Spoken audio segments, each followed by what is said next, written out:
ನಮಸ್ಕಾರ ಸ್ನೇಹಿತರೆ, 5 minutes English YouTube ಚಾನಲ್ನ ಮತ್ತೊಂದು ಕ್ಲಾಸಿಗೆ ಸ್ವಾಗತ. ಇವತ್ತಿನ ದಿನ ನಾನು ಈ ಕ್ಲಾಸಲ್ಲಿ ನಿಮ್ಮ ಪರಿಚಯವನ್ನು ಹೇಗೆ ಹೇಳಬೇಕು ಅಂದರೆ ಇಂಟ್ರೊಡಕ್ಷನ್ ಅಂದರೆ ನಿಮ್ಮನ್ನು ನೀವು ಹೇಗೆ ಇಂಟ್ರೊಡ್ಯೂಸ್ ಮಾಡಬೇಕು ಅಂತ ಇವತ್ತಿನ ಕ್ಲಾಸಲ್ಲಿ ನಾನು ನಿಮಗೆ ಹೇಳ್ಕೊಡ್ತೀನಿ.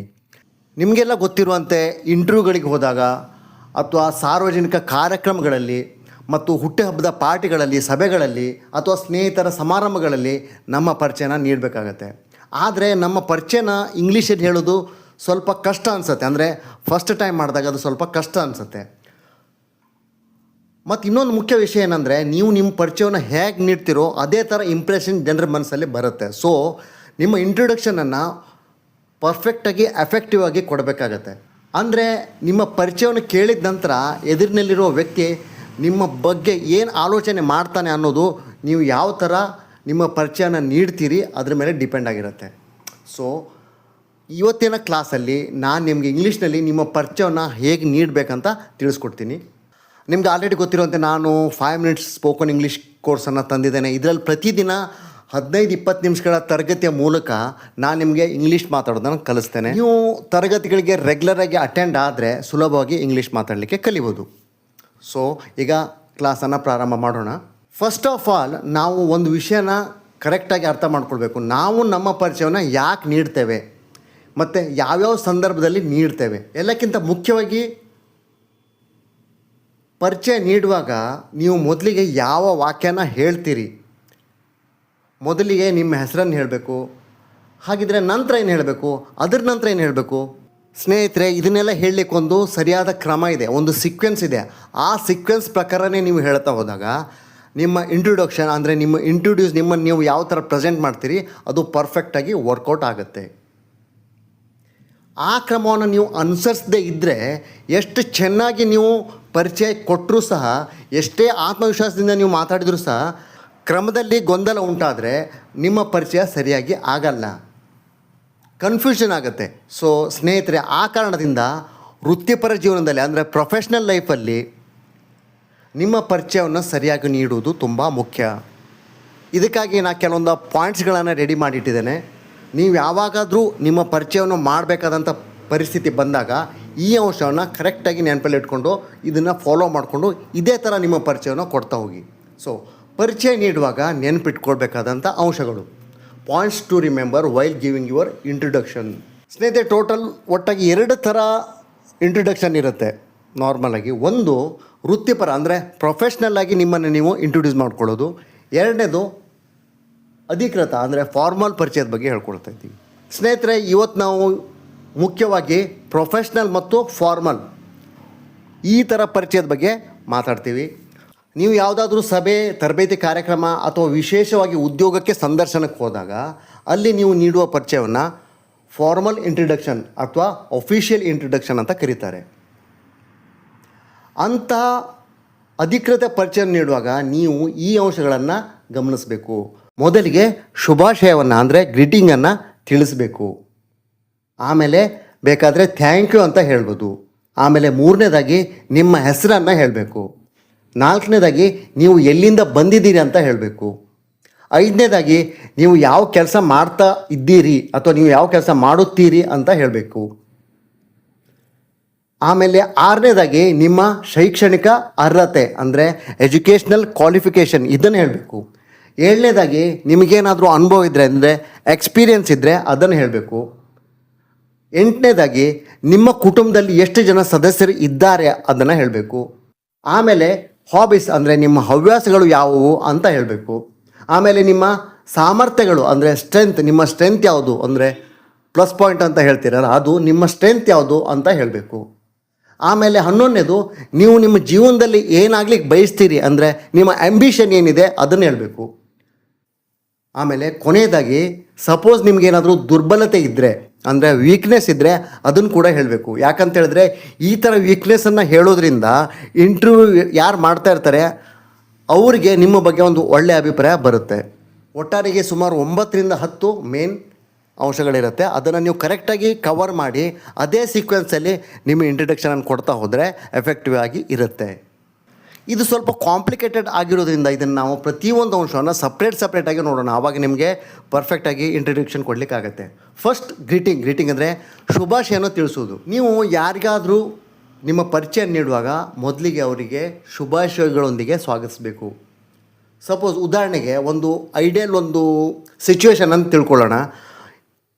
ನಿಮ್ಮ ಎದುರು 3 ಜನ ಕುಳಿತಿದ್ದಾರೆ, ನೀವು ಸಂದರ್ಶನಕ್ಕೆ ಹೋಗಿದ್ದೀರಿ. ನಿಮ್ಮ ಎದುರುಗಡೆ 3 ಅಥವಾ 4 ಜನ ಕೂತ್ಕೊಂಡಿದ್ದಾರೆ. ಅವರು ಪ್ಯಾನಲ್ನ ಸದಸ್ಯರು, ಅಂದರೆ ಆ ಕಮಿಟಿ ಇರುತ್ತಲ್ಲ ಆ ಕಮಿಟಿ ಸದಸ್ಯರು. ಅವರು ನಿಮ್ಮನ್ನು ಇಂಟರ್ವ್ಯೂ ಮಾಡಲಿಕ್ಕೆ ಕೂತ್ಕೊಂಡಿದ್ದಾರೆ. ನೀವು ಅಲ್ಲಿ ಹೋಗ್ತೀರಿ. ಆ ಸಂದರ್ಭದಲ್ಲಿ ನಾನೇನು ಹೇಳಿದ್ದೇನೆ, ಈಗ ಫಸ್ಟಿಗೆ ನಂಬರ್ 1 ಟಾಪಿಕಲ್ಲಿ ಫಸ್ಟಿಗೆ ಶುಭಾಶಯವನ್ನು ತಿಳಿಸ್ಬೇಕಂದ್ರೆ ಗ್ರೀಟಿಂಗ್ಸನ್ನು ಹೇಳಬೇಕು. ಅದಕ್ಕಿಂತ ಮುಂಚೆ ಸಂದರ್ಶನಕ್ಕೆ ಹೋಗುವ ಸಮಯದಲ್ಲಿ ನಿಮ್ಮ ಉಡುಪು ನೀವು ಸರಿಯಾಗಿ ಧರಿಸಿರಬೇಕು. ನೆನ್ಪಿಟ್ಕೊಳ್ಳಿ, ಯಾವತ್ತೂ ನಿಮ್ಮ ಉಡುಪು ಫಾರ್ಮಲ್ ಆಗಿರಬೇಕು. ನಿಮ್ಮ ಶೂಗಳು ಕೂಡ ಫಾರ್ಮಲ್ ಆಗಿರಬೇಕು. ಫಾರ್ಮಲ್ ಉಡುಪು ಅಂದರೆ ಏನಪ್ಪ, ಜೀನ್ಸನ್ನು ಧರಿಸಿರಬಾರ್ದು, ತುಂಬ ದೊಗಳೆ ಆದ ಅಂದರೆ ಸಡಿಲವಾದ ಬಟ್ಟೆಗಳನ್ನು ಹಾಕಿರಬಾರ್ದು. ನಾರ್ಮಲ್ ಪ್ಯಾಂಟ್ ಮತ್ತು ಶರ್ಟನ್ನು ಹಾಕಿರಬೇಕು. ಬೇಕಾದರೆ ಬ್ಲೇಸರ್ ಅಥವಾ ಜಾಕೆಟ್ ಧರಿಸಿರ್ಬೋದು. ಇನ್ನು ಶೂಗಳ ವಿಷಯ ಬಂದಾಗ ಬ್ಲ್ಯಾಕ್ ಅಥವಾ ಬ್ರೌನ್ ಫಾರ್ಮಲ್ ಶೂವನ್ನು ಧರಿಸಬೇಕು. ಸಾಕ್ಸನ್ನು ಕೂಡ ಧರಿಸಿರಲೇಬೇಕು. ಈ ಎಲ್ಲ ವಿಷಯಗಳನ್ನ ಗಮನದಲ್ಲಿ ಇಟ್ಕೊಂಡು ನೀವು ಇಂಟರ್ವ್ಯೂಗೆ ಹೋಗಬೇಕು. ನಂತರ ನೀವು ನಿಮ್ಮ ಕುರ್ಚಿಯಲ್ಲಿ ಕುಳಿತುಕೊಂಡ ತಕ್ಷಣ ನಿಮ್ಮ ಎದುರಿನ ವ್ಯಕ್ತಿ ನಿಮಗೆ ಪರಿಚಯನ ನೀಡಿ ಇಂಟ್ರೊಡ್ಯೂಸ್ ಯುವರ್ ಸೆಲ್ಫ್ ಅಂತ ಹೇಳ್ತಾರೆ. ಆವಾಗ ಅವರು ಹಾಗೆ ಕೇಳಿದರೆ ಮೊದಲು ಹೀಗೆ ಹೇಳಬೇಕು, ಗುಡ್ ಮಾರ್ನಿಂಗ್, ಗುಡ್ ಆಫ್ಟರ್ನೂನ್ ಅಥವಾ ಗುಡ್ ಈವ್ನಿಂಗ್. ಯಾವ ಸಮಯ ಇದೆಯೋ, ಬೆಳಿಗ್ಗೆ ಇದ್ದರೆ ಗುಡ್ ಮಾರ್ನಿಂಗ್, ಮಧ್ಯಾಹ್ನ ಇದ್ದರೆ ಗುಡ್ ಆಫ್ಟರ್ನೂನ್, ಸಂಜೆ ಆಗಿದ್ದರೆ ಗುಡ್ ಈವ್ನಿಂಗ್ ಅಂತ ಹೇಳಬೇಕು. ಅದರಿಂದ ವಾಕ್ಯವನ್ನು ಪ್ರಾರಂಭ ಮಾಡಬೇಕು. ನಂತರ ನಿಮ್ಮ ಎದುರುಗಡೆ ಯಾರು ಕೂತ್ಕೊಂಡಿದ್ದಾರೆ ಅಂತ ಗಮನಿಸಬೇಕು. ಅಂದರೆ ಮಹಿಳೆ ಇದ್ದಾರಾ, ಪುರುಷರಿದ್ದಾರಾ, ಅಥವಾ 2ಕ್ಕಿಂತ ಜಾಸ್ತಿ ಜನ ಇದ್ದಾರಾ. ನಿಮ್ಮ ಎದುರು ಒಬ್ಬರೇ ಸರ್ ಇದ್ದರೆ ಗುಡ್ ಮಾರ್ನಿಂಗ್ ಸರ್ ಅಂತ ಹೇಳಬೇಕು. ಒಬ್ಬರೇ ಮೇಡಮ್ ಇದ್ದರೆ ಗುಡ್ ಮಾರ್ನಿಂಗ್ ಮೇಡಮ್ ಅಂತ ಹೇಳಬೇಕು. ಅಥವಾ ಸರ್ ಅಥವಾ ಮೇಡಮ್ 2 ಜನ ಇದ್ದರೆ ಆ ಸಂದರ್ಭದಲ್ಲಿ ಗುಡ್ ಮಾರ್ನಿಂಗ್ ಎವ್ರಿ ಒನ್ ಅಂತ ಹೇಳಬೇಕು. ಅಥವಾ good morning everybody and all present here ಅಂದರೆ ಇಲ್ಲಿ ಉಪಸ್ಥಿತರಿರುವ ಎಲ್ಲರಿಗೂ ಶುಭೋದಯ ಅಂತ ಅರ್ಥ ಬರುತ್ತೆ. ಒಂದು ವೇಳೆ ನೀವು ಅನೌಪಚಾರಿಕ ಅಂದರೆ ಇನ್ಫಾರ್ಮಲ್ ಪರಿಚಯ ನೀಡ್ತಾ ಇದ್ದರೆ, ಅಂದರೆ ಉದಾಹರಣೆಗೆ ಸ್ನೇಹಿತರ ಪಾರ್ಟಿಯಲ್ಲಿ ಹಾಯ್ ಅಥವಾ ಹಲೋ ಅಂತ ಹೇಳಿದರೆ ಸಾಕು. ಆದರೆ ಈಗ ನಾವು ಫಾರ್ಮಲ್ ಇಂಟ್ರೊಡಕ್ಷನ್ ಬಗ್ಗೆ ಮಾತಾಡ್ತಾ ಇದ್ವಿ, ಸೊ ಅದರಲ್ಲೇ ಹೋಗೋಣ. ಮೊದಲನೇ ಅಂಶವೆಂದರೆ ಸರಳವಾಗಿ ನೀವು ಗುಡ್ ಮಾರ್ನಿಂಗ್ ಸರ್ ಅಥವಾ ಗುಡ್ ಮಾರ್ನಿಂಗ್ ಮ್ಯಾಮ್ ಅಥವಾ good morning everybody and all present here ಅಂತ ಹೇಳಬೇಕು. ಇದರ ನಂತರ ನೆಕ್ಸ್ಟ್ ನೀವು ಥ್ಯಾಂಕ್ ಯು ಅಂತ ಹೇಳಬೇಕು. ಯಾಕಂದರೆ ಅವ್ರು ನಿಮಗೆ ಮಾತಾಡಲಿಕ್ಕೆ ಅವಕಾಶ ಕೊಟ್ಟಿದ್ದಾರೆ, ಆ ಕಾರಣದಿಂದ ಧನ್ಯವಾದ ಹೇಳಬೇಕು. ಇಲ್ಲಿ ಥ್ಯಾಂಕ್ ಯು ಅಂತ ಹೇಳ್ಬೋದು, ಅಥವಾ ಇನ್ನೂ ಲಾಂಗ್ ಆಗಿ thank you so much for giving me this opportunity to introduce myself. ಅರ್ಥ, ನನ್ನ ಪರಿಚಯವನ್ನು ನೀಡಲು ಈ ಅವಕಾಶವನ್ನು ನೀಡಿದ್ದಕ್ಕಾಗಿ ತುಂಬ ಧನ್ಯವಾದಗಳು. ಮೊದಲಿಗೆ ನೀವು ಶುಭಾಶಯನ ತಿಳಿಸಿದ್ದೀರಿ, ನಂತರ ಅವಕಾಶ ನೀಡಿದ್ದಕ್ಕಾಗಿ ಧನ್ಯವಾದವನ್ನು ಹೇಳಬೇಕು. ನೀವು ಎಷ್ಟು ಹಂಬಲ್ಲಾಗಿ ಅಂದರೆ ವಿನಯದಿಂದ ವರ್ತಿಸ್ತೀರೋ ಅಷ್ಟು ಹೆಚ್ಚು ನಿಮ್ಮ ಎದುರು ಇರುವವರು ನಿಮ್ಮಿಂದ ಪ್ರಭಾವಿತ ಆಗ್ತಾರೆ. ಸೊ ಥ್ಯಾಂಕ್ ಯು ಸರ್ ಅಥವಾ thank you madam for giving me this opportunity to introduce myself, ಹೀಗೆ ಹೇಳಬೇಕು ವಾಕ್ಯವನ್ನು. ನೆಕ್ಸ್ಟ್ 3ನೇದಾಗಿ ನಿಮ್ಮ ಹೆಸರನ್ನು ಹೇಳೋದು. ಸಾಮಾನ್ಯವಾಗಿ ನಾವು ಮಾಡೋ ತಪ್ಪೇನೆಂದರೆ ಶುಭಾಶಯ ಹೇಳದೆ, ಧನ್ಯವಾದ ಹೇಳದೆ ನೇರವಾಗಿ ಹೆಸರನ್ನು ಹೇಳ್ತೇವೆ. ಮೈ ನೇಮ್ ಈಸ್ ರಾಜ್ಕುಮಾರ್ ಅಂತ ನೇರವಾಗಿ ಹೇಳಿಬಿಡ್ತೇವೆ. ಅದು ತಪ್ಪು, ಹೀಗೆ ಮಾಡಬಾರ್ದು. ಇಂಟರ್ವ್ಯೂಯಲ್ಲಿ ಮೊದಲು ಸರಿಯಾದ ವಾತಾವರಣ ಅಂದರೆ ಅಟ್ಮಾಸ್ಫಿಯರನ್ನು ಅಲ್ಲಿ ಕ್ರಿಯೇಟ್ ಮಾಡಬೇಕು. ನಂತರ ನಿಮ್ಮ ಹೆಸರನ್ನು ಪರಿಚಯಿಸಬೇಕು. ಹೆಸರನ್ನು ಹೇಳಲಿಕ್ಕೆ ಹಲವಾರು ವಿಧಾನಗಳಿವೆ. ಇಲ್ಲಿ ನೋಡಿ, ಫಸ್ಟಿಗೆ my name is Ganesh Nayak ಅಂತಲೂ ಹೇಳ್ಬೋದು, ಅಥವಾ ಐ ಆಮ್ ಗಣೇಶ್ ನಾಯಕ್ ಅಂತಲೂ ಹೇಳ್ಬೋದು. ಹಾಗಿದ್ರೆ ಇಲ್ಲಿ ಪ್ರೊಫೆಷ್ನಲ್ಲಿ ಯಾವುದು ಸರಿಯಾದ ವಿಧಾನ? ಸರಿಯಾದ ವಿಧಾನ ಅಂದರೆ my name is Ganesh Nayak. I am ಯಾಕೆ ಬಳಸಬಾರ್ದು? ಎಲ್ಲರೂ I am Ganesh Nayak, I am Ramesh, I am Divya ಅಂತ ಹೇಳ್ತಾರಲ್ಲ. ಹಾಗಿದ್ರೆ ಇದು ತಪ್ಪ? ಲೆಕ್ಕದಲ್ಲಿ ಹೋದಾಗ ಇದು ಸ್ವಲ್ಪ ತಪ್ಪಾಗುತ್ತೆ. ಯಾಕಂತ ಹೇಳ್ತೀನಿ. ಐ ಆಮನ್ನು ನಾವು ಸಾಮಾನ್ಯವಾಗಿ ಈಗಾಗಲೇ ಯಾವುದಾದ್ರು ಹುದ್ದೆಯಲ್ಲಿದ್ದರೆ ಅಂದರೆ ಪೋಸ್ಟಲ್ಲಿ ಇರುವಾಗ ಇದನ್ನು ಐ ಆಮನ್ನು ಬಳಸ್ತೀವಿ. ಅಂದರೆ ನನ್ನ ಹುದ್ದೆಯನ್ನು ಹೇಳುವಾಗ ನಾವು ಬಳಸ್ತೀವಿ. ಉದಾಹರಣೆಗೆ good morning sir, I am the manager of this company, how can I help you? ಶುಭೋದಯ ಸರ್, ನಾನು ಈ ಕಂಪ್ನಿಯ ಮ್ಯಾನೇಜರ್, ನಾನು ನಿಮಗೆ ಹೇಗೆ ಸಹಾಯ ಮಾಡ್ಬೋದು? ಇಲ್ಲಿ ವ್ಯಕ್ತಿ ಏನು ಮಾಡ್ತಾ ಇದ್ದಾನೆ? ತನ್ನ ಹುದ್ದೆಯನ್ನು ಹೇಳ್ತಾ ಇದ್ದಾನೆ. ಅದೇ ರೀತಿ I am doctor, I am teacher, I am manager, ಹೀಗೆಲ್ಲ ಹೇಳ್ಬೋದು. ಇಂಥ ಸಂದರ್ಭದಲ್ಲಿ ಐ ಆಮನ್ನು ಬಳಸ್ಬೋದು. ಆದರೆ ಪ್ರೊಫೆಷ್ನಲ್ ಆಗಿ ಇಂಟ್ರೊಡ್ಯೂಸ್ ಮಾಡುವಾಗ ನಾವು ಮೈ ನೇಮ್ ಈಸ್ನಿಂದನೇ ಸ್ಟಾರ್ಟ್ ಮಾಡಬೇಕು. ಇನ್ನು ದಿಸ್ ಈಸ್ ಅಂತಲೂ ಕೆಲವೊಬ್ಬರು ಬಳಸ್ತಾರೆ. This is Ganesh, this is Ramesh, this is Divya ಅಂತ. ಅದು ಕೂಡ ತಪ್ಪು. ದಿಸ್ ಈಸನ್ನು ನಾವು ನಮ್ಮ ಹೆಸರನ್ನು ಹೇಳುವಾಗ ಬಳಸಲ್ಲ, ಬೇರೆಯವರನ್ನು ಪರಿಚಯಿಸುವಾಗ ಬಳಸ್ತೀವಿ. ಅರ್ಥ ಆಯ್ತಾ? ನಮ್ಮ ಹೆಸರು ಹೇಳುವಾಗ ನಾವು ಐ ಆಮನ್ನು ಹೇಳಬೇಕು, ಬೇರೆಯವರನ್ನು ಇಂಟ್ರೊಡ್ಯೂಸ್ ಮಾಡುವಾಗ ನಾವು ದಿಸ್ ಈಸನ್ನು ಹೇಳಬೇಕು. ಯಾವಾಗ ದಿಸ್ ಈಸನ್ನು ಬಳಸ್ತಾರೆ? ಉದಾಹರಣೆಗೆ, this is Ravi, he is my friend. ನನ್ನ ಫ್ರೆಂಡ್ ಒಬ್ಬ ನನ್ನ ಜೊತೆ ಇದ್ದಾನೆ, ಅವನ ಪರಿಚಯವನ್ನು ನಾನು ಮತ್ತೊಬ್ಬರಿಗೆ ಮಾಡಿಸುವಾಗ this is Ravi, he is my friend ಅಂತ ಹೇಳ್ತೀವಿ. ಆದರೆ ನಮ್ಮ ಸ್ವಂತ ಹೆಸರನ್ನು ಇಂಟ್ರೊಡ್ಯೂಸ್ ಮಾಡುವಾಗ ದಿಸ್ ಈಸ್ ಗಣೇಶ್ ನಾಯಕ್ ಅಂತ ಹೇಳಬಾರ್ದು, my name is Ganesh Nayak ಅಂತಲೇ ಹೇಳಬೇಕು. ಓಕೆ. ನಾಲ್ಕನೇದಾಗಿ ಪ್ಲೇಸನ್ನು ಹೇಳಬೇಕು. ನೀವು ಎಲ್ಲಿಂದ ಬಂದಿದ್ದೀರಿ ಅಂತೇಳಿ, ಅದು ತುಂಬ ಇಂಪಾರ್ಟೆಂಟ್. ಇದನ್ನು ಹೇಳಲಿಕ್ಕೆ ಕೂಡ ಹಲವಾರು ವಿಧಾನಗಳಿವೆ. ನೋಡಿ, ವಿಧಾನ ಒಂದು, ಐ ಬಿಲಾಂಗ್ ಟು ಉಡುಪಿ, ನಾನು ಉಡುಪಿಯವನಾಗಿದ್ದೇನೆ. ಐ ಬಿಲಾಂಗ್ ಟು ಧಾರವಾಡ, ನಾನು ಧಾರವಾಡದವನಾಗಿದ್ದೇನೆ. ಐ ಬಿಲಾಂಗ್ ಟು ಬೆಂಗಳೂರು, ನಾನು ಬೆಂಗಳೂರಿಗೆ ಸಂಬಂಧಪಟ್ಟವನಾಗಿದ್ದೇನೆ, ಅಂದರೆ ಬೆಂಗಳೂರಿಂದ ಬಂದಿದ್ದೇನೆ. ಈ ಥರನೂ ಹೇಳ್ಬೋದು. ಅಥವಾ ಎರಡನೇ ವಿಧಾನದಲ್ಲಿ I am from Udupi, I am from Mangaluru, I am from Dharwad, I am from Bengaluru, ಈ ಥರನೂ ಹೇಳ್ಬೋದು. ಎರಡೂ ವಾಕ್ಯಗಳ ಅರ್ಥ ಬಹುತೇಕ ಒಂದೇ.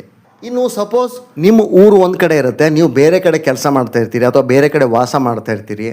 ಆ ಸಂದರ್ಭದಲ್ಲಿ ಉದಾಹರಣೆಗೆ ನೀವು ಮೂಲತಃ ಉಡುಪಿಯವರಾಗಿರ್ತೀರಿ, ಈಗ ದೆಹಲಿಯಲ್ಲಿ ವಾಸ ಮಾಡ್ತಾ ಇರ್ತೀರಿ. ಆವಾಗ ಹೀಗೆ ಹೇಳಬೇಕು, I am from Udupi but presently living in Delhi. ನಾನು ಉಡುಪಿಯವನಾಗಿದ್ದೇನೆ, ಆದರೆ ಪ್ರಸ್ತುತ ನಾನು ದೆಹಲಿಯಲ್ಲಿ ವಾಸ ಮಾಡ್ತಾ ಇದ್ದೇನೆ. ಅಥವಾ ಇನ್ನೊಂದು ಥರನೂ ಹೇಳ್ಬೋದು, basically I am from Udupi but at present I am living in Delhi. ಮೂಲತಃ ನಾನು ಉಡುಪಿಯವನಾಗಿದ್ದೇನೆ, ಈಗ ನಾನು ದೆಲ್ಲಿಯಲ್ಲಿ ವಾಸ ಮಾಡ್ತಾ ಇದ್ದೇನೆ. ನೋಡಿ, I am from Udupi but presently living in Delhi, ಇದು ಆಗ್ತದೆ. ಅಥವಾ basically I am from Udupi but at present I am living in Delhi, ಇದು ಕೂಡ ಆಗುತ್ತೆ. ಎರಡಕ್ಕೂ ಸೇಮ್ ಅರ್ಥ ಬರುತ್ತೆ. ನಾನು ಉಡುಪಿಯವನಾಗಿದ್ದೇನೆ, ಪ್ರಸ್ತುತ ದೆಲ್ಲಿಯಲ್ಲಿ ವಾಸ ಮಾಡ್ತಾ ಇದ್ದೇನೆ. ಸರಳವಾಗಿ ಹೇಳಬೇಕಂದ್ರೆ ಐ ಆಮ್ ಫ್ರಾಮ್ ಉಡುಪಿ, ಇದು ಅತ್ಯಂತ ಸುಲಭ ಮತ್ತು ಉತ್ತಮ ವಿಧಾನ. ಓಕೆ, ನೆಕ್ಸ್ಟು ಐದನೇದು ವೃತ್ತಿ, ಅಂದರೆ ಪ್ರೊಫೆಷನನ್ನು ಹೇಳಬೇಕು. ನೀವು ಈಗಾಗಲೇ ಯಾವುದಾದ್ರೂ ಉದ್ಯೋಗದಲ್ಲಿದ್ದರೆ ಹೀಗೆ ಹೇಳ್ಬೋದು, ಐ ಆಮ್ ಎ ಟೀಚರ್, ನಾನೊಬ್ಬ ಶಿಕ್ಷಕ. ಐ ಆಮ್ ಎ ಡಾಕ್ಟರ್, ನಾನೊಬ್ಬ ವೈದ್ಯ. ಐ ಆಮ್ ಎ ಸ್ಟೂಡೆಂಟ್, ನಾನೊಬ್ಬ ವಿದ್ಯಾರ್ಥಿ. ಐ ಆಮ್ ಆ್ಯನ್ ಎಸ್ಪಿರೆಂಟ್, ಅಂದರೆ ನಾನು ಸ್ಪರ್ಧಾರ್ಥಕ ಪರೀಕ್ಷೆಯ ವಿದ್ಯಾರ್ಥಿ, ಕಾಂಪಿಟೇಟಿವ್ ಎಕ್ಸಾಮ್ ಅಂತಾರಲ್ಲ ಅದು. I am an aspirant. ಒಂದು ವೇಳೆ ನೀವು ಉದ್ಯೋಗದಲ್ಲಿ ಇಲ್ಲದೆ ಹೋದರೆ ಅಥವಾ ನೀವು ವಿದ್ಯಾರ್ಥಿ ಆಗಿದ್ದರೆ ಈ ಅಂಶ ಬೇಡ, ನೆಕ್ಸ್ಟ್ ಅಂಶಕ್ಕೆ ಹೋಗಬೇಕು, ನೆಕ್ಸ್ಟ್ ಪಾಯಿಂಟಿಗೆ ಹೋಗಬೇಕು. ಯಾವ ಅಂಶ ಬೇಡ? ಪ್ರೊಫೆಷನ್ ಬಗ್ಗೆ ಬೇಡ. ಯಾವ ಅಂಶ ಬೇಡ? ವೃತ್ತಿ ಬಗ್ಗೆ ಬೇಡ. ಯಾಕಂದರೆ ನೀವು ವೃತ್ತಿ ಮಾಡ್ತಾ ಇಲ್ಲ, ಆ ಕಾರಣದಿಂದ ಡೈರೆಕ್ಟಾಗಿ 6ನೇ ಪಾಯಿಂಟಿಗೆ ಹೋಗಬೇಕು. ಯಾವುದು? ನಿಮ್ಮ ಶೈಕ್ಷಣಿಕ ಅರ್ಹತೆ, ಎಜುಕೇಷ್ನಲ್ ಕ್ವಾಲಿಫಿಕೇಷನ್. ನೀವು ನಿಮ್ಮ ಪರಿಚಯವನ್ನು ನೀಡುವಾಗ ಅತ್ಯಂತ ಮುಖ್ಯವಾದ ಅಂಶ ಅಂದರೆ ನಿಮ್ಮ ಶೈಕ್ಷಣಿಕ ಅರ್ಹತೆ.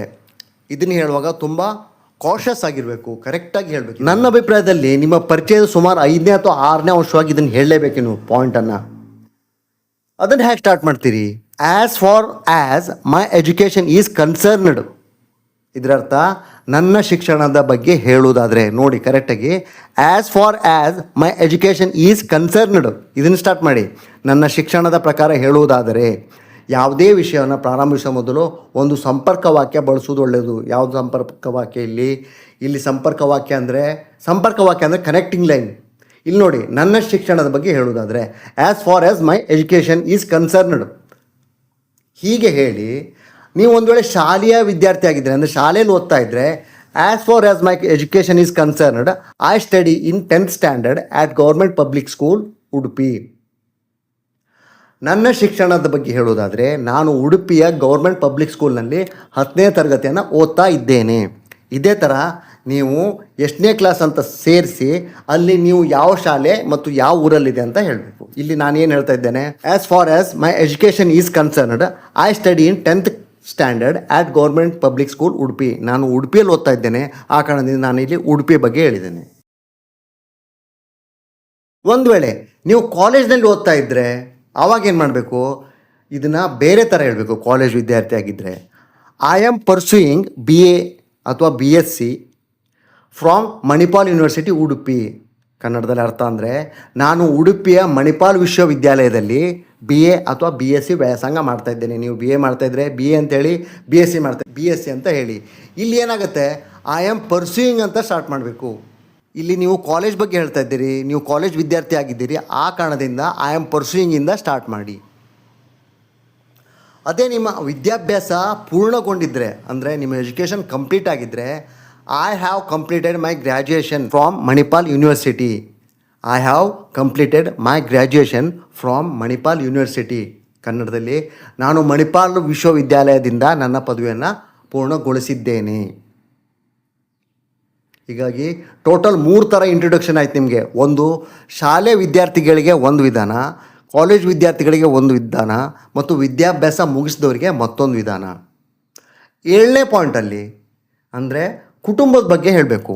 Family introduction. ನಿಮ್ಮ ಕುಟುಂಬದ ಬಗ್ಗೆ ಹೇಗೆ ವಾಕ್ಯವನ್ನು ಪ್ರಾರಂಭ ಮಾಡಬೇಕು? As for as my family is concerned. ಅಂದರೆ ನನ್ನ ಕುಟುಂಬದ ಬಗ್ಗೆ ಹೇಳೋದಾದರೆ, ಓಕೆ, ನಿಮ್ಮದು ಫಸ್ಟಿಗೆ ಯಾವ ಥರದ ಕುಟುಂಬ ಅಂತ ನೀವು ಫಸ್ಟಿಗೆ ಹೇಳಬೇಕು. ವಿಭಕ್ತ ಕುಟುಂಬನ ಅಥವಾ ಅವಿಭಕ್ತ ಕುಟುಂಬನ? ಅಂದರೆ ನೀವು ವಿಭಕ್ತ ಕುಟುಂಬ ಅಂತ ಹೇಳಿದ್ರೆ ಮನೆಯಲ್ಲಿ ತಂದೆ ತಾಯಿ ಮಕ್ಕಳಷ್ಟೇ ಇರ್ತಾರೆ, ಅಂದರೆ ಹೆಚ್ಚು ಜನ ಇರಲ್ಲ. ಅವಿಭಕ್ತ ಕುಟುಂಬ ಅಂದರೆ ತುಂಬ ಜನ ಇರ್ತಾರೆ, ಕಡಿಮೆ ಸದಸ್ಯರು ಇರುವುದು, 4 ಜನ ತಂದೆ ತಾಯಿ ಮಕ್ಕಳು, ಇದಕ್ಕೆ ನ್ಯೂಕ್ಲಿಯರ್ ಫ್ಯಾಮಿಲಿ ಅಂತಾರೆ. ಹೆಚ್ಚು ಜನ ಸದಸ್ಯರಿದ್ದರೆ ಅದಕ್ಕೆ ಜಾಯಿಂಟ್ ಫ್ಯಾಮಿಲಿ ಅಂತಾರೆ. ನೆನ್ಪಿಟ್ಕೊಳ್ಳಿ, ನ್ಯೂಕ್ಲಿಯರ್ ಫ್ಯಾಮಿಲಿ ಮತ್ತು joint family. I have A nuclear family ಅಂದರೆ ನನಗೆ ಸಣ್ಣ ಕುಟುಂಬ ಇದೆ, ಅರ್ಥ? ಗಂಡ ಹೆಂಡತಿ 2 ಜನ ಮಕ್ಕಳು ಇಷ್ಟೇ, ಅದು ಸಣ್ಣ family, nuclear family. I have A joint family ಅಂದರೆ ನನಗೆ ದೊಡ್ಡ ಕುಟುಂಬ ಇದೆ, ಜಂಟಿ ಕುಟುಂಬ ಇದೆ. ಹೀಗೆ ವಾಕ್ಯವನ್ನು ಪ್ರಾರಂಭ ಮಾಡಬೇಕು. ಇನ್ನು ನೆಕ್ಸ್ಟು ವಾಕ್ಯ ಪ್ರಾರಂಭ ಆಯಿತು, ಕುಟುಂಬದ ಬಗ್ಗೆ ಹೇಳಲಿಕ್ಕೆ ಸ್ಟಾರ್ಟ್ ಮಾಡಿದ್ದೀರಿ. ಇನ್ನು ಕುಟುಂಬದ ಮೆಂಬರ್ಸ್ ಎಷ್ಟಿದ್ದಾರೆ, ಕುಟುಂಬದ ಸದಸ್ಯರು ಎಷ್ಟಿದ್ದಾರೆ ಅದನ್ನು ಹೇಳಬೇಕು. There are 5 members in my family, there are 4 members in my family, there are 6 members in my family. ಹೀಗೆ ವಾಕ್ಯವನ್ನು ಹೇಳಬೇಕು. ನೆಕ್ಸ್ಟು ತಂದೆ ವೃತ್ತಿಯನ್ನು ಹೇಳಬೇಕು. My father is a teacher, my father is a mechanic, my father is a conductor. ಹೀಗೆ ತಂದೆಯ ವೃತ್ತಿಯನ್ನು ಹೇಳಬೇಕು. My mother is homemaker ಅಂದರೆ ನನ್ನ ತಾಯಿ ಗೃಹಿಣಿಯಾಗಿದ್ದಾರೆ. ಇಲ್ಲಿ ನೋಡಿ, ಆ್ಯಕ್ಚುಲಿ ಈಗ ನಾರ್ಮಲಾಗಿ ನಾವು ಸಂಭಾಷಣೆ ಕೇಳುವಾಗ ಹೌಸ್ ವೈಫ್ ಅಂತ ಪದವನ್ನು ಬಳಸೋದನ್ನು ಕೇಳ್ತೀವಿ. ಆದರೆ ಇಲ್ಲಿ ಗೃಹಿಣಿ ಅಂದರೆ ಹೌಸ್ ವೈಫ್ ಅಂತ ಕರೆಕ್ಟ್ ಸೂಟ್ ಆಗಲ್ಲ. ಆ ಕಾರಣದಿಂದ ಹೋಮ್ ಮೇಕರ್ ಅಂತ ಹೇಳಿದರೆ ಹೆಚ್ಚು ಪ್ರೊಫೆಷ್ನಲ್ ಆಗಿ ವಾಕ್ಯವನ್ನು ರೆಡಿ ಮಾಡಿದಾಗ ಆಗುತ್ತೆ. ನೆನ್ಪಿಟ್ಕೊಳ್ಳಿ, ಹೌಸ್ ವೈಫ್ ಅಂತ ಹೇಳಬೇಡಿ, ಅದ್ರ ಬದಲಿಗೆ ಹೋಮ್ ಮೇಕರ್ ಅಂತ ಹೇಳಿ. ಓಕೆನಾ? ಇನ್ನು ನಿಮ್ಗೆ ಎಷ್ಟು ಜನ ಸಹೋದರ ಅಥವಾ ಸಹೋದರಿಯರು ಇದ್ದಾರೆ ಇದನ್ನು ಕೂಡ ಹೇಳಬೇಕಾಗತ್ತೆ. ಆವಾಗ ನನಗೆ 2 ಜನ ಅಕ್ಕ ತಂಗಿ ಅಥವಾ ಅಣ್ಣ ತಮ್ಮ ಹೀಗಿದ್ದರೆ ಐ ಹ್ಯಾವ್ 2 ಸಿಬ್ಲಿಂಗ್ಸ್. ನೆನ್ಪಿಟ್ಕೊಳ್ಳಿ, ಐ ಹ್ಯಾವ್ 2 ಸಿಬ್ಲಿಂಗ್ಸ್. 3 ಜನ ಇದ್ದರೆ ಐ ಹ್ಯಾವ್ 3 ಸಿಬ್ಲಿಂಗ್ಸ್. 4 ಜನ ಇದ್ದರೆ ಐ ಹ್ಯಾವ್ 4 ಸಿಬ್ಲಿಂಗ್ಸ್. ನನಗೆ ಇಷ್ಟು ಜನ ಸಹೋದರ ಅಥವಾ ಸಹೋದರಿಯರು ಇದ್ದಾರೆ ಅನ್ನೋ ಅರ್ಥ ಇದರಲ್ಲಿ ಬರುತ್ತೆ. ಓಕೆ, ಒಬ್ಬರೇ ಇದ್ದರೆ ಐ ಹ್ಯಾವ್ 1 ಸಿಬ್ಲಿಂಗ್. ಅರ್ಥ ಆಯ್ತಲ್ಲ? ಇನ್ನು ನೆಕ್ಸ್ಟು 8ನೇದು ಹವ್ಯಾಸಗಳು. ನಿಮಗೆ ಏನು ಮಾಡಲಿಕ್ಕೆ ಇಷ್ಟವೋ, ಅಂದರೆ ನಿಮ್ಮ ಹಾಬಿ ಏನಿದೆಯೋ ಅದನ್ನೇ ಹೇಳಬೇಕು. ಸುಳ್ಳು ಹೇಳಲಿಕ್ಕೆ ಹೋಗಬೇಡಿ. ಇಂಟರ್ವ್ಯೂಲ್ಲಿ ಹೋಗುವಾಗ ಸುಳ್ಳು ಹೇಳಲಿಕ್ಕೆ ಹೋಗಬೇಡಿ. ಯಾಕಂತ ಹೇಳಿದ್ರೆ, ಸಪೋಸ್ ನೀವು ಕ್ರಿಕೆಟ್ ಆಡೋದು ನನ್ನ ಹಾಬಿ ಅಂತ ಹೇಳಿಬಿಟ್ರೆ ಅಲ್ಲಿ ಇಂಟರ್ವ್ಯೂ ಮಾಡ್ಲಿಕ್ಕೆ ಕುತ್ಕೊಂಡವರು ಕ್ರಿಕೆಟ್ ಬಗ್ಗೆ ಏನಾದರೂ ಪ್ರಶ್ನೆ ಕೇಳ್ತಾರೆ. ಆವಾಗ ನೀವು ಕ್ರಿಕೆಟ್ ಬಗ್ಗೆ ನಿಮ್ಗೆ ಗೊತ್ತಿಲ್ಲ ಅಂದರೆ ನೀವೇನು ಉತ್ತರ ಕೊಡ್ತೀರಾ? ನೀವು ಆವಾಗ ಸುಳ್ಳು ಹೇಳ್ತಾ ಇದ್ದೀರಾ ಅಂತ ಅವರು ತಲೆಯಲ್ಲಿ ರಾಂಗ್ ಇನ್ಫಾರ್ಮೇಷನ್ ಕೊಟ್ಟಾಗುತ್ತೆ. ಆ ಕಾರಣದಿಂದ ಏನು ಮಾಡಬೇಕು, ನಮ್ಮ ಹಾಬೀಸ್ ಯಾವುದಿದೆಯೋ ಅದನ್ನೇ ಪ್ರಾಂಪ್ಟಾಗಿ ಹೇಳಬೇಕು, ಪ್ರಾಮಾಣಿಕವಾಗಿ ಅದನ್ನು ಹೇಳಲಿಕ್ಕೆ ಪ್ರಯತ್ನ ಪಡಬೇಕು. ಮೈ ಹಾಬೀಸ್ ರೀಡಿಂಗ್ ಬುಕ್ಸ್. ಪುಸ್ತಕಗಳನ್ನು ಓದುವುದು ನನ್ನ ಹವ್ಯಾಸ. ನಿಜವಾಗ್ಲೂ ಅದೇ ಹವ್ಯಾಸ ಆಗಿದ್ದರೆ ಅದನ್ನು ಹೇಳಬೇಕು. ಐ ಆಮ್ ಇನ್ ಟು ಸ್ವಿಮ್ಮಿಂಗ್. ಈಜುವುದು ನನ್ನ ಹವ್ಯಾಸ. I like dancing and reading books. ನನಗೆ ನೃತ್ಯ ಮಾಡೋದು ಮತ್ತು ಪುಸ್ತಕ ಓದೋದು ಇಷ್ಟ. ಇದು ಈ ಥರ ಸರಳವಾಗಿ ನಮ್ಮ ಹವ್ಯಾಸದ ಬಗ್ಗೆ ಹೇಳಬೇಕು. ಇನ್ನು ಸ್ಟ್ರೆಂತು, ನಿಮ್ಮ ಸಾಮರ್ಥ್ಯಗಳ ಬಗ್ಗೆ ಹೇಳಬೇಕು. ಇದು ಕಡ್ಡಾಯ ಅಲ್ಲ, ಆದರೆ ಕೆಲವೊಂದು ಕಂಪ್ನಿಗೆ ಹೋದಾಗ ನಿಮ್ಮ ಸ್ಟ್ರೆಂತನ್ನು ಹೇಳಿದರೆ, ಅಂದರೆ ನಿಮ್ಮ ಎಕ್ಸ್ಟ್ರಾ ಕ್ವಾಲಿಟೀಸನ್ನು ಹೇಳಿದರೆ ಅವರಿಗೆ ನೀವು ಇಷ್ಟ ಆಗಿ ಅವರು ನಿಮ್ಮನ್ನು ಬೇಗ ಕೆಲಸಕ್ಕೆ ತಗೊಳ್ಳೋ ಸಂಭವ ಜಾಸ್ತಿ ಇರುತ್ತೆ. ಆ ಕಾರಣದಿಂದ ನಿಮ್ಮ ಸ್ಟ್ರೆಂತ್ ಹೇಳಿದರೆ ಒಳ್ಳೆಯದು. ಉದಾಹರಣೆಗೆ, ಮೈ strength is my communication skills. ಅಂದರೆ ನನ್ನ ಪ್ರಮುಖ ಸಾಮರ್ಥ್ಯ ನನ್ನ ಸಂವಹನ ಕೌಶಲ್ಯವಾಗಿದೆ. ಅಂದರೆ ನನಗೆ ತುಂಬ ಜನರೊಟ್ಟಿಗೆ ಹೇಗೆ ಮಾತಾಡಬೇಕು, ಅವರನ್ನು ಹೇಗೆ ಮನವೊಲಿಸಬೇಕು, ಇದೆಲ್ಲ ನನಗೆ ಗೊತ್ತಿದೆ ಅಂತ ಹೇಳಲಿಕ್ಕೆ ಮೈ strength is my communication skills ಅಂತ ಹೇಳ್ತೀರಿ. ಯಾವಾಗ ನಿಮಗೆ ಕಮ್ಯುನಿಕೇಷನ್ ಸ್ಕಿಲ್ ಒಳ್ಳೆಯದಿದ್ದರೆ ಮಾತ್ರ. ಮೈ strength is my leadership quality. ನನ್ನ ನಾಯಕತ್ವ ಗುಣವೇ ನನ್ನ ಶಕ್ತಿಯಾಗಿದೆ. ಅಂದರೆ ನಾನು ಎಲ್ಲರನ್ನೂ ಒಗ್ಗೂಡಿಸಿ ನಾನೊಂದು ಕೆಲಸವನ್ನು ಮಾಡಬಲ್ಲೆ, ಒಂದು ಯಾವುದಕ್ಕಾದರೂ ಮನವೊಲಿಸಬಲ್ಲೆ, ಅಂದರೆ ನಾಯಕನಾಗಿ ನಾನು ಇರಬಲ್ಲೆ, ಅಂದರೆ ನನಗೆ ಆ ಕ್ವಾಲಿಟಿ ಇದೆ. ಇಲ್ಲಿ ನೋಡಿ, ಎಲ್ಲರೂ ನಾಯಕರಾಗಿ ಬೆಳೆಯಲ್ಲ. ಶಾಲೆ ಅಥವಾ ವಿದ್ಯಾರ್ಥಿಯಲ್ಲಿ ನಾಯಕನಾಗಿ ಬೆಳೀತಾ ಬೆಳೀತಾ ಬೆಳೀತಾ ಬಂದಂಗೆ ಅವನು ಒಂದು ಕಂಪ್ನಿಗೋ ಅಥವಾ ಒಂದಿಷ್ಟು ಗ್ಯಾಂಗಿಗೋ ಬಾಸ್ ಆಗಿ ಆಮೇಲೆ ಹಾಗೆ ಮುಂದುವರಿತಾನೆ. ಮುಂದವರು ಪಾಲಿಟಿಷಿಯನ್ ಈ ಥರ ಎಲ್ಲ ಆಗ್ತಾರೆ. ಅದರ ಅರ್ಥ ಏನು, ಅಲ್ಲಿ ಅವನಿಗೆ ನಾಯಕತ್ವದ ಗುಣ ಇದೆ ಅಂತ ಅರ್ಥ ಆಯಿತು. ಅಂದರೆ ತುಂಬ ಜನರನ್ನು ಕರೆಸಬಲ್ಲ ಕೆಪಾಸಿಟಿ ಇದೆ. ಸಿದ್ದರಾಮಯ್ಯ ಮತ್ತು DK ಶಿವಕುಮಾರ್ ಇವರೆಲ್ಲ ಮಿನಿಸ್ಟ್ರ್. ಹೇಗೆ ಈಗ ಅವರು ಒಂದು ಕರೆಗೆ 1000 ಜನ ಲಕ್ಷಾಂತರ ಜನ ಅಲ್ಲಿ ಬರ್ತಾರೆ. ಅಂದರೆ ಅವರಲ್ಲಿ ನಾಯಕತ್ವದ ಗುಣ ಇದೆ. ಇದನ್ನು ಲೀಡರ್ಶಿಪ್ ಅಂತಾರೆ. ಮೈ strength is my leadership quality. ನನ್ನ ನಾಯಕತ್ವ ಗುಣವೇ ನನ್ನ ಶಕ್ತಿಯಾಗಿದೆ. ಮತ್ತು ಇನ್ನೊಂದು ಥರನೇ ಹೇಳ್ಬೋದು, ಮೈ strength is that I have an art of public speaking. ಜನರ ಮುಂದೆ ಆತ್ಮವಿಶ್ವಾಸದಿಂದ ಮಾತಾಡೋ ಕೌಶಲ್ಯ ನನ್ನ ಶಕ್ತಿಯಾಗಿದೆ. ಇಲ್ಲಿ ನೋಡಿ, ಟೋಟಲ್ 3 ನಿಮಗೆ ಹೇಳಿದ್ದು ನಾನು. ಮೈ strength is my communication skills, my strength is my leadership quality, my strength is that I have an art of public speaking. ಹೀಗೆ ನಿಮ್ಮ ಸ್ಟ್ರೆಂತನ್ನು ಹೇಳಬೇಕು. ಮತ್ತು ಕೆಲವೊಂದು ಸತಿ ಇಲ್ಲಿ ನೋಡಿ, 10ನೇದು ವೀಕ್ನೆಸ್ ಅಂದರೆ ನಮ್ಮ ದುರ್ಬಲತೆ. ಇದು ಆಪ್ಷನಲ್ ಆಗಿರುತ್ತೆ. ಸ್ಟ್ರೆಂತು ಆಪ್ಷನಲ್ಲು ಮತ್ತು ವೀಕ್ನೆಸ್ ಕೂಡ ಆಪ್ಷನಲ್. ಅಂದರೆ ಹೇಳಿದ್ರು ಹೇಳ್ಬೋದು, ಹೇಳ್ದೇ ಇರ್ಬೋದು, ಅದು ನಿಮ್ಮ ಇಷ್ಟ. ಆದರೆ ಇಲ್ಲಿ ಏನಾಗುತ್ತೆ, ನಿಮ್ಮ ದೌರ್ಬಲ್ಯವನ್ನು ಹೇಳಿದ ತಕ್ಷಣ ನೀವು ಎಷ್ಟು ಪ್ರಾಮಾಣಿಕರು ಇದ್ದೀರಿ, ಅಂದರೆ ಎಲ್ಲ ದೌರ್ಬಲ್ಯನ ಹೇಳಬಾರ್ದು, ಮೇನ್ ಆಗಿರೋ ಕೆಲವೊಂದು ದೌರ್ಬಲ್ಯನ ಹೇಳಬೇಕು. ಆವಾಗ ನೀವು ಎಷ್ಟು ಪ್ರಾಮಾಣಿಕರಾಗಿದ್ದೀರಿ ಅಂತ ಆ ಇಂಟರ್ವ್ಯೂ ಮಾಡೋರಿಗೆ ಗೊತ್ತಾಗುತ್ತೆ. ಅವರು ಆವಾಗ ನಿಮ್ಮ ಬಗ್ಗೆ ಒಳ್ಳೆಯ ಅಭಿಪ್ರಾಯನ ಹೊಂದ್ತಾರೆ. ಆ ಕಾರಣದಿಂದ ನಿಮ್ಮ ಇಮೇಜ್ಗೆ ಹಾನಿಯಾಗದಂಥ ದುರ್ಬಲತೆಯನ್ನು ಮಾತ್ರ ಹೇಳಬೇಕು. ಹೀಗೆ ಹೇಳ್ಬೋದು, ಆ್ಯಸ್ ವಿ ನೋ, ನಮಗೆಲ್ಲ ಗೊತ್ತಿರುವಂತೆ everyone has some weakness. ಪ್ರತಿಯೊಬ್ಬರಲ್ಲೂ ಕೆಲವು ದುರ್ಬಲತೆಗಳು ಇರುತ್ತವೆ. I also have some weakness. ನನಗೂ ಕೆಲವು ದುರ್ಬಲತೆಗಳು ಇವೆ. As we know everyone has some weakness, so I also have some weakness. ನಮಗೆಲ್ಲ ಗೊತ್ತಿರುವಂತೆ ಪ್ರತಿಯೊಬ್ಬರಲ್ಲೂ ಕೆಲವು ದುರ್ಬಲತೆಗಳು ಇರುತ್ತವೆ, ನನಗೂ ಕೆಲವು ಇವೆ, ಈ ಅರ್ಥ ಬರುತ್ತೆ. ಇನ್ನೊಂದು ಉದಾಹರಣೆ, ಮೈ weakness is that I easily believe people. ನನ್ನ ದುರ್ಬಲತೆ ಏನಂದರೆ ನಾನು ಜನರನ್ನು ಬೇಗ ನಂಬ್ತೀನಿ. ಓಕೆ. 11ನೇದು, ನಾನೊಂದು ಲಿಸ್ಟ್ ಮಾಡಿದ್ದೀನಿ, ಆ ಲಿಸ್ಟ್ ಪ್ರಕಾರನೇ ಬರ್ತಾಯಿದ್ದೀವಿ. ಇಲ್ಲಿ ಆ ಲಿಸ್ಟಲ್ಲಿ 11ನೇದು, ನಿಮ್ಮ ಜೀವನದಲ್ಲಿ ನೀವು ಏನಾಗ್ಲಿಕ್ಕೆ ಬಯಸ್ತೀರಿ ಅಂತ ಹೇಳೋದು. ಓಕೆ. ಸಭೆ ಸಮಾರಂಭದಲ್ಲಿ ಅಥವಾ ಇಂಟರ್ವ್ಯೂಗಳಲ್ಲಿ ನಿಮ್ಮ ಗುರಿಯನ್ನು ಹೇಳ್ಕೊಳ್ಳುವಾಗ ಇಲ್ಲಿ ನೀವು ಏಮ್ ಇನ್ ಲೈಫ್ ಇದ್ರ ಬಗ್ಗೆ ಹೇಳ್ತೀರಾ. I want to become a successful doctor in my life. ನಾನು ನನ್ನ ಜೀವನದಲ್ಲಿ ಯಶಸ್ವಿ ಡಾಕ್ಟರ್ ಆಗಲಿಕ್ಕೆ ಬಯಸ್ತೇನೆ. I want to become a successful engineer in my life. ನಾನು ನನ್ನ ಜೀವನದಲ್ಲಿ ಯಶಸ್ವಿ ಇಂಜಿನಿಯರ್ ಆಗಲಿಕ್ಕೆ ಬಯಸ್ತೇನೆ. ಹೀಗೆ ಇವೆಲ್ಲ ನಿಮ್ಮ ಗುರಿಗಳು. ಇದನ್ನು ಕೂಡ ಹೇಳಬೇಕು. I want to become a successful IAS officer or collector in my life. ನಾನು ಜೀವನದಲ್ಲಿ ಯಶಸ್ವಿ IAS ಅಧಿಕಾರಿ ಅಥವಾ ಜಿಲ್ಲಾಧಿಕಾರಿ ಆಗಲಿಕ್ಕೆ ಬಯಸ್ತೇನೆ. ಇವೆಲ್ಲ 11ನೇ ಪಾಯಿಂಟಲ್ಲಿ ಬರುತ್ತೆ. ಯಾವ್ದು ಪಾಯಿಂಟ್ ಅದು? ಜೀವನದ ಗುರಿ, aim in life.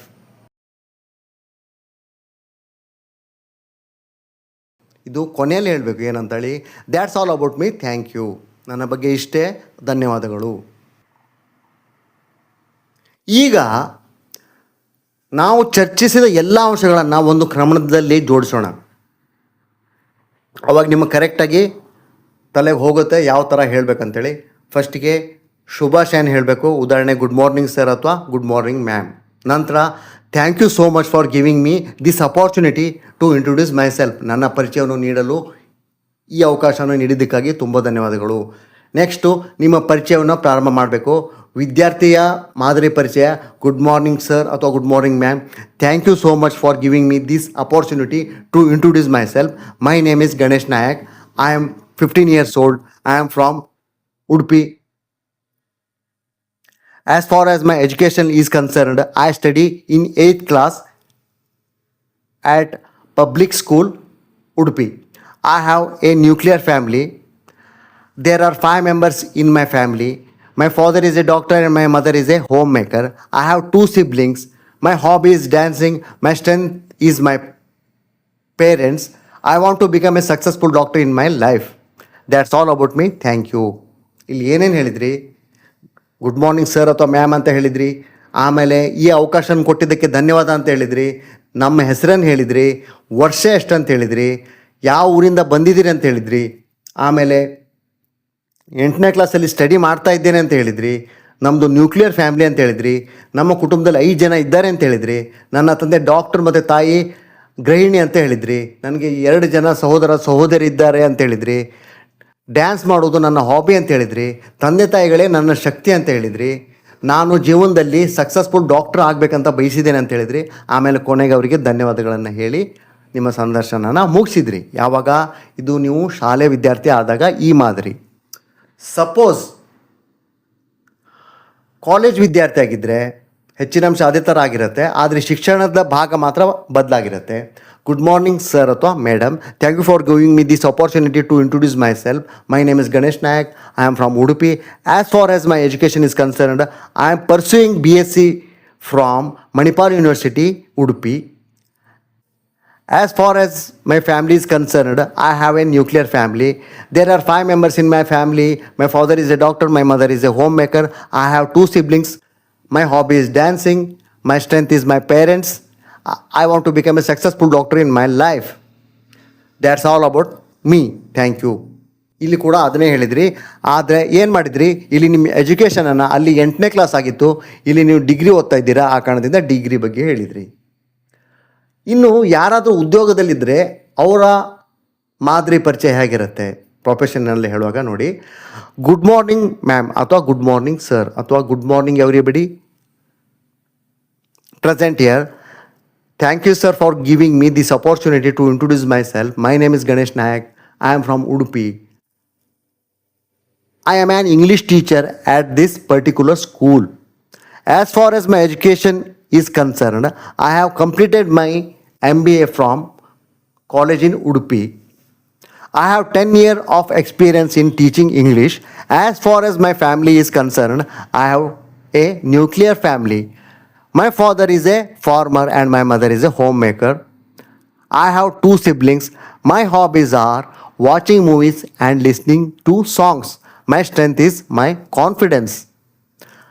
I want to become a successful trainer in your company. That's all about me. Thank you.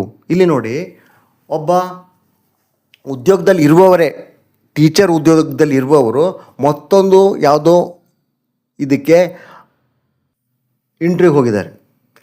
Good morning sir ma'am ಅವ್ರ ಬಗ್ಗೆ ಹೇಳಿದರು. ಈ ಅವಕಾಶವನ್ನು ಕೊಟ್ಟಿದ್ದಕ್ಕೆ ಧನ್ಯವಾದ ಅಂತ ಹೇಳಿದರು. ಹೆಸರನ್ನು ಹೇಳಿದರು. ಯಾವ ಊರಿಂದ ಬಂದಿದ್ದೇನೆ ಅಂತ ಹೇಳಿದರು. ಏನು ವೃತ್ತಿ ಅಂತ ಹೇಳಿದರು. I am an English teacher at this particular school. ಈ ಶಾಲೆಯಲ್ಲಿ ನಾನು ಇಂಗ್ಲೀಷ್ ಟೀಚರ್ ಇದ್ದೇನೆ ಅಂತ ಹೇಳಿದರು. ಆಮೇಲೆ ಎಕ್ಸ್ಪೀರಿಯನ್ಸನ್ನು ಹೇಳಿದರು. ಇಲ್ಲ, ಅದಕ್ಕಿಂತ ಮುಂಚೆ ಏನು ಹೇಳಿದರು, MBA ಮುಗಿದಿದೆ, ಯಾವ ಕಾಲೇಜಲ್ಲಿ MBA ಮುಗಿದಿದೆ ಅಂತ ಹೇಳಿದರು. ನೆಕ್ಸ್ಟ್ ನನಗೆ 10 ವರ್ಷ ಎಕ್ಸ್ಪೀರಿಯೆನ್ಸ್ ಇದೆ. I have 10 years of experience in teaching English ಕಲಿಸೋದ್ರಲ್ಲಿ ನನಗೆ 10 ವರ್ಷ ಎಕ್ಸ್ಪೀರಿಯೆನ್ಸ್ ಇದೆ ಅಂತ ಹೇಳಿದರು. ಆಮೇಲೆ ಫ್ಯಾಮ್ಲಿ ಬಗ್ಗೆ ಹೇಳಿದರು,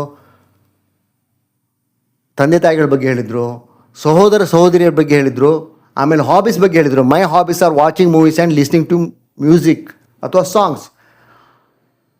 ಮೂವಿ ನೋಡೋದು ಮತ್ತು ಹಾಡುಗಳನ್ನು ಕೇಳೋದು ನನ್ನ ಹಾಬಿ ಅಂತ ಹೇಳಿದರು. My strength is my confidence, ಅಂದರೆ ನನ್ನ ಶಕ್ತಿ ಅಂದರೆ ನನ್ನ ಆತ್ಮವಿಶ್ವಾಸವೇ ನನ್ನ ಶಕ್ತಿ ಅಂತ ಕೂಡ ಹೇಳಿದರು. ಈ ಉದಾಹರಣೆಯಲ್ಲಿ ದುರ್ಬಲತೆಯ ಬಗ್ಗೆ ಹೇಳಿಲ್ಲ. ಆ ಕಾರಣದಿಂದ ಯಾವುದನ್ನು ಹೇಳಬೇಕು ಯಾವುದನ್ನು ಹೇಳಬಾರ್ದು ಅಂತ ನೀವು ಡಿಸೈಡ್ ಮಾಡಬೇಕು. ಸೊ ಈಗ ನಾನು ನಿಮಗೊಂದು ಚಿಕ್ಕ ಹೋಮ್ವರ್ಕನ್ನು ಕೊಡ್ತೀನಿ. ನಿಮ್ಮ ಸ್ವಂತ ಇಂಟ್ರೊಡಕ್ಷನ್ನ ಇಂಗ್ಲೀಷಲ್ಲಿ ಬರೀರಿ. ನಿಮ್ಮ ಹೆಸರು, ನಿಮ್ಮ ಊರು, ನಿಮ್ಮ ಶಿಕ್ಷಣ, ಕುಟುಂಬ, ಹವ್ಯಾಸ, ಸಾಮರ್ಥ್ಯ, ದುರ್ಬಲತೆ ಮತ್ತು ಜೀವನ ಗುರಿಯನ್ನು ಸೇರಿಸಿ ಬರೀರಿ. ನಿಮ್ಮ ಪರಿಚಯವನ್ನು ಈ ಥರ ತಯಾರು ಮಾಡಿ. ಅಭ್ಯಾಸ ಮಾಡಿದಷ್ಟು, ಅಂದರೆ ಎಷ್ಟು ಪ್ರಾಕ್ಟೀಸ್ ಮಾಡ್ತೀರೋ ಅಷ್ಟು ಇಂಗ್ಲೀಷ್ ಮಾತಾಡೋ ಕೌಶಲ್ಯ ಉತ್ತಮ ಆಗುತ್ತೆ. ಥ್ಯಾಂಕ್ ಯು ಸ್ನೇಹಿತರೆ.